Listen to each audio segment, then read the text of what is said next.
सही है। तो मैंने आपको बताया था भी आपकी जो बुक है सही, उसमें अगर आप जाओ तो फिजिकल मेथड वाली जो हेडिंग होगी उसके अंदर काफ़ी ज़्यादा एडवांस टेक्नोलॉजी से रिलेटेड कुछ जो है वो मशीनरी की तस्वीरें लगाई गई हैं, जिसमें बहुत सारी चीज़ें हैं, ठीक है।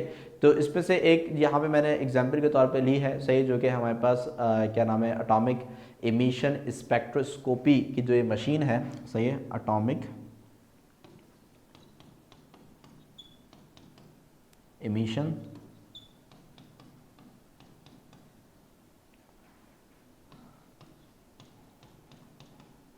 स्पेक्ट्रोस्कोपी, ठीक है। तो एटॉमिक एमिशन स्पेक्ट्रोस्कोपी, अब इसको चलाने का तरीका तो आपके कोर्स के अंदर शामिल नहीं है, सिर्फ एज ए एग्जाम्पल के तौर पे है कि हम इसके ज़रिए सही जो स्पेक्ट्रम्स होते हैं, जो कि एक फिजिकल प्रॉपर्टी है किसी भी सब्सटेंस की, उसको हम जो है वो स्टडी करते हैं, सही है। अब उसको स्टडी करने का तरीका जैसे कि मैंने अभी आपको बताया कि भाई जो भी सब्सटेंस होता है उसको हम एक्साइट करते हैं, यानी कि उसको हीट करते हैं।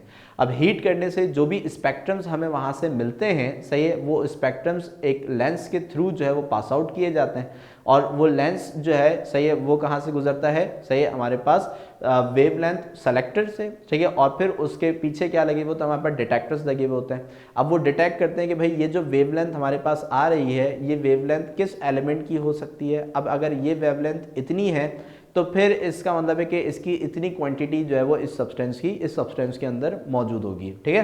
तो इस तरीके से किसी भी सब्सटेंस में किसी भी एलिमेंट की जो क्वांटिटी है वो उसकी वेवलेंथ के जरिए जो है वो हम मालूम कर सकते हैं। तो एक छोटी सी जो डायग्राम है, ये डेमोन्स्ट्रेशन है कि ये इतनी बड़ी मशीन जो है वो किस प्रिंसिपल के ऊपर वर्क करती होगी, सही है। तो बेसिकली जो पूरी हमारी जो ये मशीनरी है सही, इसका प्रिंसिपल क्या है, स्पेक्ट्रम्स को स्टडी करना, सही। स्पेक्ट्रम्स को स्टडी करके सही ये किसी भी सब्सटेंस के अंदर मौजूद एलिमेंट्स की जो क्वांटिटी है उसको बआसानी जो है वो बता सकती है। क्लियर हो बात यहाँ पे, ठीक है। अच्छा, फिर इसके बाद जो नेक्स्ट जो मेथड था हमारे पास वो था केमिकल मेथड, ठीक है।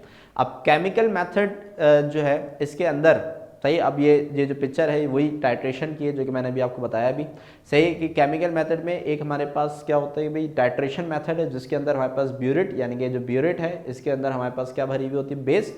और ये जो हमारे पास कॉनिकल फ्लास्क है इसके अंदर क्या भरा हुआ होता है हमारे पास, एसिड। और इस एसिड के अंदर क्या होता है भाई, फेनोल्फथालीन यानी कि इंडिकेटर होता है। अब ड्रॉप बाय ड्रॉप आप क्या करते हो कि इसके अंदर जो क्या नाम है बेस है उसको आप क्या नाम है गिराते रहते हो, सही है। और इसके कलर चेंज को आप ऑब्जर्व करते हो, सही। अब जैसे ही इसका कलर क्या होना शुरू हो जाए, पिंक होना शुरू हो जाए, बिल्कुल ही लाइटिश पिंक, तो हम वहां पे जो है वो रुक जाते हैं। और इस ब्यूरेट के अंदर जो भी वॉल्यूम ऑफ बेस है, सही है, जो भी वॉल्यूम ऑफ बेस होता है उसको हम जो है वो नोट कर लेते हैं, वॉल्यूम ऑफ बेस, ठीक है। तो अब यहां पे हम क्या कर रहे हैं भाई, इस बेस का वॉल्यूम मालूम कर रहे हैं ना, तो वॉल्यूम क्या है, क्वांटिटी तो है, तो ये क्या कहलाएगी, एक क्वांटिटेटिव एनालिसिस कहलाएगी, क्योंकि इसके अंदर हम एक सब्सटेंस का क्या मालूम कर रहे हैं भाई, क्वांटिटी मालूम कर रहे हैं, सही। अच्छा, फिर इसी तरीके से हमारे पास जो नेक्स्ट है सही है, वो है हमारे पास कंबशन एनालिसिस। कंबशन के अंदर हाँ ये प्रैक्टिकल है ना, ये तो आपने, मैंने अभी बताया ना, ये आपने किया हुआ भी है, सही है। अच्छा, अब यहाँ पे जो नेक्स्ट है हमारे पास वो है कंबशन एनालिसिस। कंबशन एनालिसिस जो है वो हमारे पास करवाई जाती है किसकी, ऑर्गेनिक कंपाउंड्स की, ठीक है।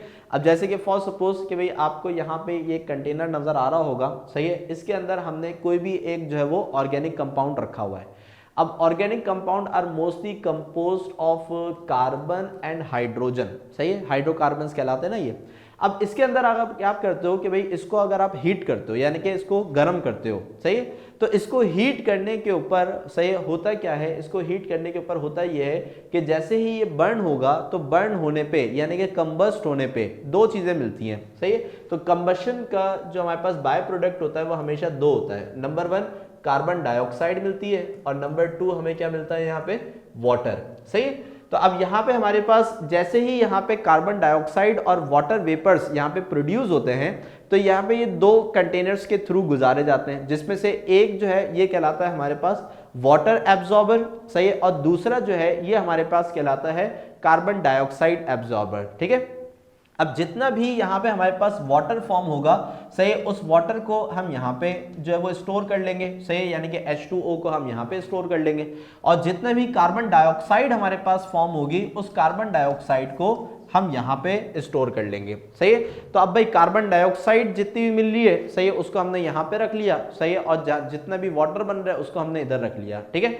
अब ये जो वाटर और कार्बन डाइऑक्साइड हमें मिली है, ये कहाँ से मिली है भाई? ये हमें इसी ऑर्गेनिक कंपाउंड से हमें मिली है ना। तो हम क्या करेंगे कि ये जो वाटर है इसके अंदर हम हाइड्रोजन और ऑक्सीजन की तादाद को मेजर कर लेंगे। सही है। और इसी तरीके से ये जो कार्बन डाइऑक्साइड हमें मिली है इसमें हम कार्बन और ऑक्सीजन की तादाद को मेजर कर लेंगे। तो इससे हमें ये पता चल जाएगा कि भाई ये जो ऑर्गेनिक कंपाउंड जिसको हमने कंबस्ट किया है, सही, इसके अंदर कितना हाइड्रोजन था, कितना कार्बन था और कितना हमारे पास ऑक्सीजन इसके अंदर मौजूद था। तो इस तरीके से होगा क्या कि हम कंबशन के जरिए से किसी भी ऑर्गेनिक कंपाउंड के अंदर मौजूद जो क्या नाम है एलिमेंट्स हैं उसकी क्वांटिटी को क्या कर लेंगे भाई? मेजर कर लेंगे। ठीक है। तो ये हमारे पास कहलाती है कंबशन एनालिसिस। ठीक है। इसके बाद लास्ट जो हमारे पास थी वो थी ग्रेविमेट्रिक एनालिसिस। ग्रेविमेट्रिक एनालिसिस के अंदर वही चीज होगी कि हम किसी भी सब्सटेंस को किसी दूसरे सब्सटेंस के साथ रिएक्ट करवा के प्रेसिपिटेशन फॉर्म करेंगे और फिर उस प्रेसिपिटेशन का ग्रेविमेट्रिक यानी कि वेट मेजर करेंगे और उसके जरिए हम उसकी क्वांटिटी को एनालाइज कर सकते हैं। सही है। तो यहां पे हमारे पास जो ग्रेविमेट्रिक एनालिसिस इसके अंदर हम वेट को मेजर करते हैं थ्रू अ प्रेसिपिटेशन प्रोसेस, यहाँ पे हम कंबशन के जरिए करते हैं और यहाँ पे हम एसिड और बेस को आपस में रिएक्ट करवा के उनके वॉल्यूम को मेजर करते हैं। सही है। तो यहाँ पे हमारा जो ये लास्ट केमिकल मेथड है, सही, ये भी क्या हो गया भाई? मुकम्मल हो गया। सही। जहाँ और जो हमारा आज का जो टॉपिक है, सही, वो भी कंप्लीट हो गया जो कि एनालिटिकल केमिस्ट्री और उसकी जो टाइप्स हैं उसके हवाले से था। ठीक है।